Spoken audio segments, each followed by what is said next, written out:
इस मूवी की स्टार्ट में हम साइंटिस्ट को देखते हैं जो कि लैब में काफी सारे क्रीचर्स पर एक्सपेरिमेंट कर रहे होते हैं। दरअसल वो ऐसा सिरम बनाना चाहते थे जिसकी हेल्प से इंसान काफी ज्यादा पावरफुल हो जाएं, यानी न ही उन्हें कोई बीमारी हो और न वो एज के साथ बढ़ने पर फिजिकल और मेंटली वीक हो। उसके इस काम के लिए गवर्नमेंट भी उसे फंड प्रोवाइड करा रही होती है, लेकिन काफी सारी कोशिशों के बावजूद, यानी काफी सारे एक्सपेरिमेंट को अंजाम देने के बावजूद भी जब वो ऐसा सिरम नहीं बना पाता है तो गवर्नमेंट उसे फंड देना बंद कर देती है, क्योंकि टाइम के साथ उन्हें भी लगने लगा था कि वो साइंटिस्ट ऐसा कुछ भी बना नहीं सकता है। इन सब के बावजूद भी वो साइंटिस्ट हार नहीं मानता है और वो काफी सारे फेलियर्स को फेस करने के बावजूद भी वो उस सिरम को बनाने की हर मुमकिन कोशिश करता रहता है। फाइनली काफी लंबे इंतजार और हार्ड वर्क के बाद वो ऐसा सिरम बनाने में कामयाब हो जाता है। बाद में वो साइंटिस्ट टेस्ट करने के लिए उस सिरम को अपनी बॉडी में इंजेक्ट कर लेता है। कुछ दिनों बाद उसका बेटा होता है जिसका नाम वो लोग ब्रूस रखते हैं। अब क्योंकि वो सिरम साइंटिस्ट की बॉडी में होता है, जिस वजह से उस सिरम का असर उसके बेटे ब्रूस पर भी दिखने लगा था। इसी वजह से वो साइंटिस्ट इस चीज का इलाज ढूंढने लगता है ताकि वो अपने बेटे को सही कर सके। इधर ब्रूस की बॉडी में उस सिरम का असर रहने से उसे जब भी चोट लगती थी तो उसे दर्द या तकलीफ का एहसास बिल्कुल भी नहीं होता था। इधर उस साइंटिस्ट को जॉब से भी निकाल दिया जाता है। इस बात से वो काफी ज्यादा नाराज हो जाते हैं, क्योंकि पहले तो उन्हें उस सिरम का कोई इलाज भी नहीं मिल रहा था और अब तो उन्हें जॉब से भी निकाल दिया गया होता है। सीन चेंज हो जाता है और अब हम ब्रूस को देखते हैं जो कि अब बड़ा हो गया होता है। वो किसी और फैमिली के साथ रहता था, क्योंकि उसे बताया गया होता है कि कार एक्सीडेंट्स में उसके पेरेंट्स की डेथ हो गई है। ब्रूस अपने डैड की तरह ही बड़ा होकर साइंटिस्ट बनता है। उसके साथ रोज भी होती है जो कि उसी की तरह ही साइंटिस्ट होती है। वो दोनों गामा रेडिएशन पर रिसर्च कर रहे होते हैं ताकि वो इंसानी जिस्म को इतना ज्यादा पावरफुल बना सके जिस पर किसी भी तरह की बीमारी का असर न हो और साथ ही चोट लगने पर जल्द से जल्द वो जख्मों को हील कर सके। इसी सब के दौरान आर्मी का सोल्जर आ जाता है जो कि उन्हें इस सिरम को सिर्फ और सिर्फ आर्मी वालों के लिए ही तैयार करने को कहता है, लेकिन रोज उसकी इस बात को इनकार कर देती है क्योंकि वो इस सिरम को बनाकर लोगों को प्रोवाइड कराना चाहते थे। उसी नाइट को हम लैब में मौजूद वर्कर को देखते हैं जो कि ब्रूस के केबिन में जाकर उसका बाल उठा लेता है। नेक्स्ट डे जब ये लोग लैब में होते हैं तो गामा रेडिएशन की मशीन खराब हो जाती है। अब क्योंकि गामा रेडिएशन इंसानी शरीर को हार्म पहुंचा सकती थी, इसी वजह से ब्रूस अपनी परवाह किए बगैर गामा रेडिएशन के सामने आ जाता है। इसके बाद जब उसकी आँख खुलती है तो वो खुद को हॉस्पिटल में पाता है। रोज उसे राब्ता करती है कि जब गामा रेडिएशन की रेस उसकी बॉडी पर पड़ी तो वो सिर्फ बेहोश हो गया था, उसे कुछ भी नहीं हुआ। जबकि गामा रेस तो इतनी ज्यादा डेंजरस होती हैं कि इनके कांटेक्ट में आने से कोई भी शख्स अलाइव बच ही नहीं सकता है। इस बात से रोज काफी शॉक होती है। ब्रूस भी इन सब बातों पर ज्यादा ध्यान नहीं देता है क्योंकि उसे कोई भी हार्म नहीं पहुंचा था। उल्टा वो अब अपने अंदर काफी ज्यादा ताकत महसूस कर पा रहा था। नाइट में ब्रूस के पास वही वर्कर आता है जिसने उसके केबिन से बाल को लिया होता है। वो ब्रूस को बताता है कि वो शख्स कोई और नहीं बल्कि उसका डैड है। आर्मी वालों ने जानबूझकर ये अफवाह फैला दी थी कि उसके पेरेंट्स मारे जा चुके हैं ताकि ब्रूस बड़ा होकर अपने पेरेंट्स को ढूंढने की कोशिश न करे। ब्रूस को अब भी यकीन नहीं हो रहा होता है कि वो शख्स उसका डैड है। बाद में वो उसे वार्निंग देते हैं कि वो रोज से दूरी बनाकर रहे, नहीं तो उसके डैड उसकी रिसर्च को वैसे ही बंद कर देंगे, जैसे कि मेरी रिसर्च मेरे किए हुए सारे एक्सपेरिमेंट को बंद कर दिया गया था। दरअसल रोज के डैड कोई और नहीं बल्कि वही जनरल होते हैं जिन्होंने सारी रिसर्च को बंद करवाकर उसे जॉब से भी बाहर कर दिया था। बाद में ब्रूस के डैड उसे आराम करने का कहते हैं और वो वहाँ से निकल जाते हैं। ब्रूस अपने डैड की सारी बातों को याद करने लगता है, जिस वजह से उसे काफी ज्यादा गुस्सा आता है और देखते ही देखते वो काफी जायंट ग्रीन मॉन्स्टर में तब्दील हो जाता है, जिसका नाम हल्क होता है। हल्क वहाँ पर मौजूद सारी चीजों को तबाहो बर्बाद करने लगता है। वही दूर से उसके डैड भी ये सब कुछ देख रहे होते हैं। बाद में ब्रूस के शांत होने के बाद वो उसके करीब आते हैं। ब्रूस को भी अपनी अतीत की कुछ मेमोरीज याद आ जाती हैं, जिस वजह से उसे काफी गुस्सा आता है और वो वहाँ से निकल जाता है। नेक्स्ट डे रोज ब्रूस से मिलने घर पर आती है।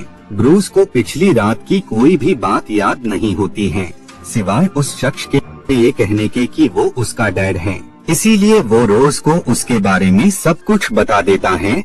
इस बात से रोज भी काफी शॉक हो जाती है कि वो शख्स ब्रूस का डैड कैसे हो सकता है। खैर बाद में वहाँ पर रोज के डैड आ जाते हैं। वो ब्रूस से कुछ सवालात करते हैं, जिसके लिए रोज को बाहर कार में उसका वेट करने का कहते हैं। रोज के डैड को मालूम होता है कि वो उसी साइंटिस्ट का बेटा है, जिसकी रिसर्च को सालों पहले उसने बंद करवाया था, लेकिन उसी चीज पर सालों बाद उसका बेटा रिसर्च कर रहा है। वो उसे बताते हैं कि तुम अपने डैड की तरह उस सिरम को बनाने में कभी भी कामयाब नहीं हो पाओगे, क्योंकि जिस तरह तुम्हारे डैड को मैंने रोका था, उसी तरह मैं तुम्हें भी रोकूंगा। बाद में वो ब्रूस से उसके डैड के बारे में सवालात करते हैं, लेकिन ब्रूस को अपने डैड के बारे में कुछ भी मालूम नहीं होता है। रोज के डैड उसे वार्निंग देकर वहाँ से निकल जाते हैं। इधर रोज ब्रूस के डैड के पास जाती है, क्योंकि वो इस बारे में जानना चाहती थी कि उसके डैड ब्रूस के पीछे क्यों पड़े हुए हैं। बाद में ब्रूस के डैड उसके पास कॉल करते हैं और वो उसे राब्ता करते हैं कि रोज उनके कब्जे में है। उन्होंने उसके डीएनए को डॉग्स में इंजेक्ट कर दिया है, जिससे वो काफी डेंजरस हो गए हैं। अगर ब्रूस ने जल्द ही रोज को न बचाया तो वो डॉग्स उसे खत्म कर देंगे। इस बात से ब्रूस को काफी ज्यादा गुस्सा आता है, लेकिन इससे पहले कि वो उसे बचाने के लिए वहाँ से निकल पाता, उससे पहले ही आर्मी का वो सोल्जर उस पर हमला कर देता है, जिस वजह से ब्रूस हल्क में तब्दील होकर रोज के पास आ जाता है और वो उन डॉग्स पर अटैक करके उन्हें खत्म कर देता है। बाद में वो वापस ब्रूस में तब्दील हो जाता है। इन सब बातों से उसे यकीन हो जाता है कि जायंट मॉन्स्टर होते हुए भी हल्क रहमदिल है। इसी वजह से वो अपने डैड से हेल्प मांगती है, ताकि वो ब्रूस को हमेशा के लिए इस मॉन्स्टर से निजात दिला सके। लेकिन जैसे ही इस बारे में उन्हें पता लगता है, तो वो पूरी आर्मी को वहाँ पर भेज देते हैं। बाद में वो लोग ब्रूस को लेकर आ जाते हैं। रोज को अभी भी उसके डैड की रियलिटी पता नहीं होती है।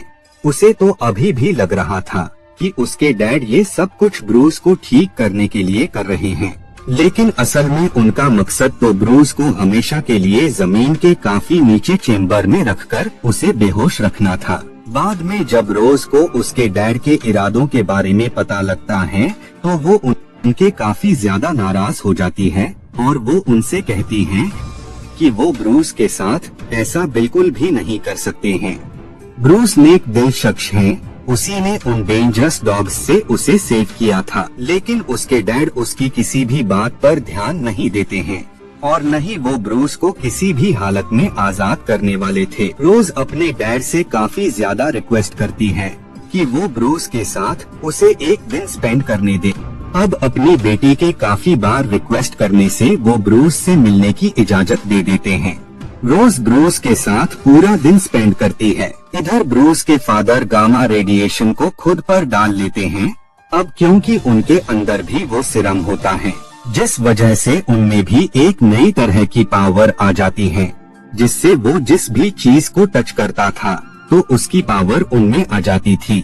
बाद में वो रोज से मिलने जाते हैं और वो उससे अपने बेटे के बारे में सवालात करते हैं, जिस पर रोज उन्हें बताती है कि उनकी गलत एक्सपेरिमेंट की वजह से ही ब्रूस की ऐसी हालत हुई है।